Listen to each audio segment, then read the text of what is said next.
അമേരിക്കയും ഇസ്രായേലും തമ്മിൽ പിരിയുമോ എന്ന തരത്തിലുള്ള പ്രസക്തമായിരിക്കുന്ന ചോദ്യം ഇപ്പോൾ രാഷ്ട്രീയ നിരീക്ഷകർ ഉയർത്തുകയാണ്. ഇന്നലെ വരെ കണ്ട ഇസ്രായേലിനെയും അമേരിക്കയുമല്ല ഇന്നിപ്പോൾ കാണാനുള്ളത്. ചരിത്രത്തിൽ ഇത്രയും വലിയ രീതിയിലുള്ള ഒരു അകൽച്ച ഇസ്രായേലും അമേരിക്കയും തമ്മിൽ ഉണ്ടായിട്ടില്ല എന്നുള്ളിടത്താണ് കാര്യങ്ങൾ എത്തുന്നത്. അങ്ങനെ ഒരു അകലുന്ന ഒരു സ്ഥിതി ഉണ്ടാകുന്ന സമയത്ത് ഇസ്രായേലിനെ സംബന്ധിച്ചിടത്തോളം അവരുടെ നിലനിൽപ്പിനെ അത് സാരമായിട്ട് ബാധിക്കും എന്ന കാര്യത്തിൽ യാതൊരു സംശയവുമില്ല. അഥവാ ഇസ്രായേൽ അപ്രത്യക്ഷമാകുന്ന ഒരു രീതിയിലേക്ക് പോലും അമേരിക്കയുടെയും ഇസ്രായേലിൻ്റെയും അകൽച്ച ഭാവിയിൽ എത്തിക്കും എന്ന കാര്യത്തിലും സംശയമില്ല. ഇപ്പോൾ അമേരിക്കയെ സംബന്ധിച്ചിടത്തോളം അവരുടെ നിലനിൽപ്പിന് വേണ്ടി ചെയ്യുന്ന യുദ്ധമാണ്. സ്ഥായിയായ രീതിയിൽ അവർക്ക് നിലനിൽക്കണമെങ്കിൽ, ലോകാടിസ്ഥാനത്തിൽ തങ്ങളാണ് സൂപ്പർ പവർ എന്ന് തെളിയിക്കണമെങ്കിൽ തീർച്ചയായിട്ടും ഈ യുദ്ധത്തിൽ അവർ വിജയിച്ചേ പറ്റൂ. വിജയിക്കുക എന്ന് പറഞ്ഞാൽ പരാജയപ്പെടാത്ത രീതിയിൽ ക്ഷീണം അനുഭവിക്കാതെ നൈസായിട്ട് പുറത്തിറങ്ങുക എന്ന് വേണമെങ്കിൽ നമുക്ക് പറയാൻ വേണ്ടി പറ്റുന്നതാണ്. കാര്യം മിഡിൽ ഈസ്റ്റ് ഏറെക്കുറെ അമേരിക്കയെ കൈവിട്ടിരിക്കുന്നു. അവരുടെ പരമാവധി സൈനിക താവളങ്ങളും ബേസുകളും തകർക്കപ്പെട്ടിരിക്കുന്നു. അത് തകർന്നു പോയത് പുനർനിർമ്മിക്കാം, അത് വിഷയമൊന്നുമില്ല. പക്ഷെ അവിടെ പ്രശ്നം വരുന്നത് ആ രാജ്യങ്ങൾ അമേരിക്കയിൽ നിന്ന് അകന്നു നിൽക്കുന്നു എന്ന് മാത്രമല്ല, അമേരിക്കയോട് തങ്ങളുടെ രാജ്യം വിട്ടു പോകണം എന്ന് പറയുകയും ചെയ്യുന്നു. സ്വൈര്യമായിരിക്കുന്ന ഒരു ജീവിതം തങ്ങളുടെ രാജ്യത്തിന് ഇല്ലാതാകാനുള്ള പ്രധാനമായിരിക്കുന്ന കാരണം അമേരിക്കക്ക് തങ്ങൾ നൽകിയിരിക്കുന്ന അതിരുവിട്ട സ്വാതന്ത്ര്യമാണ്. ആ സ്വാതന്ത്ര്യം തങ്ങൾ തിരിച്ചെടുക്കുകയാണ് എന്ന് പോലും പറഞ്ഞ രാജ്യങ്ങളുണ്ട് എന്നുള്ളതാണ് ഇതിൻ്റെ യാഥാർത്ഥ്യം. ഇസ്രായേലിനെതിരെ ഈ അടുത്ത കാലത്ത് ഈ തരത്തിലുള്ള ഒരു നിലപാടുകളും സമീപനങ്ങളും അമേരിക്ക സ്വീകരിച്ചിട്ടില്ല എന്നുള്ള ഒരു യാഥാർത്ഥ്യമാണ്. അമേരിക്കയുടെ ഒരു സ്റ്റേറ്റായിട്ട് അല്ലെങ്കിൽ ഒരു സംസ്ഥാനമായിട്ടാണ് എല്ലാ കാലത്തും ഇസ്രായേലിനെ കൊണ്ടു നടക്കുന്നത്. അവർക്ക് വേണ്ട എല്ലാവിധ സാങ്കേതിക, സൈനിക, സാമ്പത്തിക, ആയുധ സഹായങ്ങൾ അമേരിക്ക അനിയന്ത്രിതമായിട്ട് ചെയ്തു വരുന്നു എന്ന് മാത്രമല്ല, വർഷാന്തം അവതരിപ്പിക്കുന്ന ബജറ്റിൽ ഇസ്രായേലിന് പ്രത്യേകമായിരിക്കുന്ന സാമ്പത്തിക പാക്കേജ് പല ഘട്ടങ്ങളിലും പ്രഖ്യാപിക്കാറുണ്ട് എന്നുള്ളതും ഒരു യാഥാർത്ഥ്യമാണ്. ഈ ഒരു സ്ഥിതിയും ഈ ഒരു അവസ്ഥയുമാണ് നിലവിലെ സാഹചര്യത്തിൽ നിലനിൽക്കുന്നത്. അപ്പോൾ ഇതിനൊരു അതിജീവനം ഉണ്ടാക്കുക എന്നുള്ളത്, അതല്ലെങ്കിൽ അമേരിക്കയെ സംബന്ധിച്ചിടത്തോളം അവരുടേതായിരിക്കുന്ന നിലനിൽപ്പിന് വേണ്ടി പ്രയാസപ്പെടുമ്പോൾ ഇസ്രായേലിൻ്റെ നിലനിൽപ്പിനെ കുറിച്ച് വല്ലാതെ വൈകാരികമായിട്ട് ചിന്തിക്കേണ്ട കാര്യമില്ല എന്നിടത്തേക്കും കാര്യങ്ങൾ എത്തുന്നു. ഇപ്പം നമ്മൾ നോക്കുന്ന സമയത്ത് ഈ യുദ്ധത്തിൽ പ്രധാനമായിരിക്കുന്ന കക്ഷികൾ 3 എണ്ണമാണ്. ഈ 3 കക്ഷികളും അല്ലെങ്കിൽ 3 രാജ്യങ്ങളും, ഇസ്രായേൽ ആവട്ടെ, അമേരിക്ക ആവട്ടെ, ഇറാൻ ആവട്ടെ, 3 രാഷ്ട്രങ്ങളും അവരുടേതായിരിക്കുന്ന നിലനിൽപ്പിന് വേണ്ടിയിട്ടാണ് യുദ്ധം ചെയ്യുന്നത്. അതുകൊണ്ട് അതിനൊക്കെ ഒരു വൈകാരിക തലങ്ങളുണ്ട് എന്ന് ചുരുക്കം. ഇറാനെ സംബന്ധിച്ചിടത്തോളം അവർ സ്ഥായിയായിട്ട് നിലനിൽക്കുക എന്നുള്ളത് അവരുടെ അനിവാര്യമായിരിക്കുന്ന കാര്യമാണ്. അത് ഏത് തരത്തിലുള്ള ഈ യുദ്ധത്തെ ഏത് തരത്തിലേക്ക് മാറ്റാനും അവർ തയ്യാറുമാണ്, വിഷയമല്ല. കാര്യം ഇറാനെക്കുറിച്ച് പറയുന്ന കാര്യം തന്നെ വെടികൊണ്ട സിംഹം എന്നുള്ള തരത്തിലാണ്. എന്തും ചെയ്യും, ഏതും ചെയ്യും, എങ്ങനെയും അവർ പ്രതികരിക്കും. അവർക്ക് പ്രത്യേകമായിരിക്കുന്ന നിയന്ത്രണ കാര്യങ്ങളൊന്നുമില്ല, അവർ പ്രതികരിച്ചു കൊണ്ടേയിരിക്കും.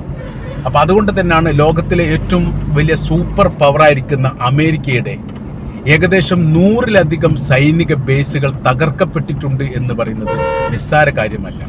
2ാം ലോക യുദ്ധത്തിൽ പോലും ഇത്രയും മാരകമായിരിക്കുന്ന ഒരു തിരിച്ചടി ശത്രുപാളയത്തിൽ നിന്ന് അമേരിക്കക്ക് ഉണ്ടായിട്ടില്ല എന്ന് നമുക്ക് കൂട്ടി വായിക്കേണ്ടതാണ്. ആ തരത്തിലാണ് ഇതിൻ്റെ തിരിച്ചടികൾ ഉണ്ടായിരിക്കുന്നത്. ഇതിനെ ഒറ്റയടിക്ക് അതിജീവിക്കാൻ വേണ്ടിയിട്ട് യഥാർത്ഥത്തിൽ സാധിക്കാത്ത ഒരു പ്രതിസന്ധിയും ഒരു പ്രയാസവും നിലവിൽ അമേരിക്കക്കുണ്ട് എന്നുള്ളതും ഒരു യാഥാർത്ഥ്യമാണ്. അപ്പോൾ അവർക്ക് മിഡിൽ ഈസ്റ്റിൽ നിന്ന് അപ്രത്യക്ഷമായി കഴിഞ്ഞാൽ ലോകത്തിലെ ഏറ്റവും സാമ്പത്തിക രംഗത്ത് 30 മുതൽ 35% വരെ നിയന്ത്രിക്കുന്നത് അറേബ്യൻ രാജ്യങ്ങളിലെ പെട്രോളിയമാണ്. അപ്പോൾ ആ പെട്രോളിയം നിയന്ത്രിക്കപ്പെടുന്ന സമയത്തുള്ള വിഷയം എന്ന് പറയുന്നത് അതിൽ നിർണായകമായിരിക്കുന്ന കക്ഷിയാണ് അമേരിക്ക എന്ന് പറയുന്നത്. അവരുടേതായിരിക്കുന്ന സമീപനങ്ങൾ, അവരുടേതായിരിക്കുന്ന ഇടപെടലുകൾ ഒക്കെ വളരെ വളരെ നിർണായകമാണ്. അതിൽ നിന്ന് അപ്രത്യക്ഷമാകുന്ന സമയത്ത് ലോക സാമ്പത്തിക വിപണിയിൽ നിന്ന് അമേരിക്ക പതുക്കെ പിറകോട്ട് പോകേണ്ട ഒരു സാഹചര്യം വരും. അഥവാ ഡോളർ ഏറ്റവും കൂടുതൽ മൂല്യമുള്ള രാജ്യം കറൻസി ആയിട്ടാണ് കാണുന്നത്. മൂല്യം എന്ന് പറഞ്ഞാൽ കറൻസി മൂല്യമല്ല, സ്ഥിരത മൂല്യമാണ്. കറൻസി മൂല്യം നോക്കുന്ന സമയത്ത് കുവൈത്തിൻ്റെ ദിനാറിനാണ് മൂല്യം കണക്കാക്കുന്ന സമയത്ത് ഏറ്റവും കൂടുതൽ പണം കിട്ടുന്നത്. പക്ഷേ അതൊരു സ്ഥായി ആയിരിക്കുന്ന ഒരു കറൻസി ആയിട്ട് കാണാൻ പറ്റില്ല. കാരണം ഇറാഖുമായിട്ട് യുദ്ധം ഉണ്ടായിരുന്ന സമയത്ത് ആ കറൻസി മൂക്ക് കുത്തി വീണു. പിന്നെ അതിനൊരു കടലാസിൻ്റെ വില മാത്രമാണ് പിന്നെ ഉണ്ടായത്. ഒരു കറൻസി ഉണ്ടാകുന്ന സമയത്ത് അതിൻ്റെ പിന്നാമ്പുറം അതിനെ സംരക്ഷിക്കാൻ വേണ്ടി ശക്തരായിരിക്കുന്ന ഒരു രാജ്യം ഉണ്ടാകുമ്പോൾ മാത്രമാണ് അതിൻ്റെ മൂല്യസത്ത കൂടുതലുണ്ടാവുന്നതും അതോടൊപ്പം തന്നെ മറ്റ് ലോക രാജ്യങ്ങൾ അതിൽ വിനിമയം നടത്തുന്ന അല്ലെങ്കിൽ ഇടപാട് നടത്തുകയും ചെയ്യുന്നത് എന്നുള്ളൊരു യാഥാർത്ഥ്യമാണ്.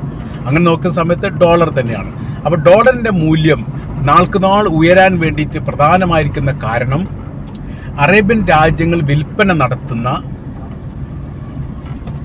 പെട്രോളിയം ഡോളറാണ് വിനിമയം ചെയ്യുന്നത്, ഡോളറിൻ്റെ വിനിമയത്തിലാണ് നൽകുന്നത് എന്നതിനാൽ രാജ്യത്ത്, അതായത് അമേരിക്ക എന്ന് പറഞ്ഞ രാജ്യത്തിന് അതിൻ്റെ കറൻസിക്ക് മൂല്യം കൂടുകയും സാമ്പത്തികപരമായ മുന്നേറ്റം ഉണ്ടാക്കാൻ സാധിക്കുകയും ചെയ്തിട്ടുണ്ട്.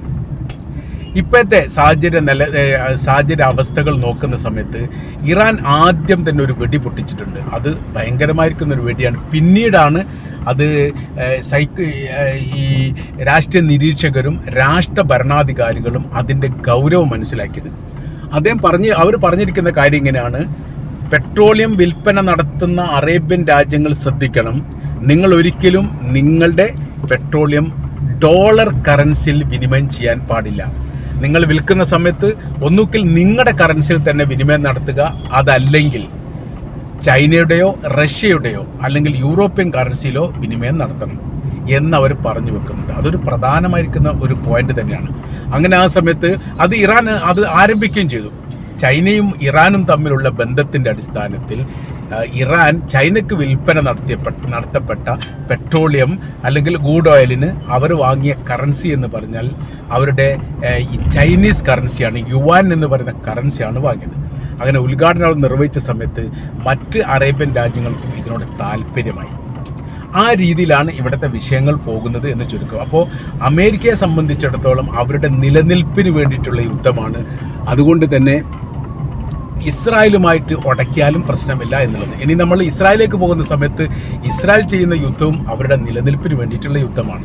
കാര്യം എന്ന് പറഞ്ഞാൽ ഇപ്പോഴത്തെ ഒരു സാഹചര്യത്തിൽ ഇറാനെ പരാജയപ്പെടുത്താനോ ഇറാൻ്റെ സൈനിക ശക്തിയും ബലവും ഇല്ലാതാക്കാനോ സാധിച്ചിട്ടില്ലെങ്കിൽ ഭാവിയിൽ ഒരിക്കലും തങ്ങൾക്കത് സാധിക്കുകയില്ല എന്നുള്ളത് കൃത്യമായ രീതിയിൽ അറിയാവുന്ന രാജ്യമാണ് ഇസ്രായേൽ. അതുകൊണ്ടാണ് ലെബനാനെ കേന്ദ്രീകരിച്ചുകൊണ്ട് വീണ്ടും യുദ്ധം ഉണ്ടാക്കുന്നത്. കാര്യം നേർക്ക് നേരെ അതിർത്തി കേന്ദ്രീകരിച്ചുകൊണ്ട് ഇസ്രായേലിൻ്റെ ശത്രു എന്ന് പറയുന്നത് ഹിസ്ബുള്ള ഗ്രൂപ്പാണ്. അവർ ലെബനാൻ കേന്ദ്രീകൃതമായ രീതിയിലാണ് ആക്രമണം നടത്തുന്നത്. അവിടെ ശക്തി ഇപ്പോഴും വലിയ രീതിയിൽ തന്നെ 10 മടങ്ങ് വർദ്ധിച്ചിട്ടുണ്ട് എന്നുള്ളതാണ് റിപ്പോർട്ട്.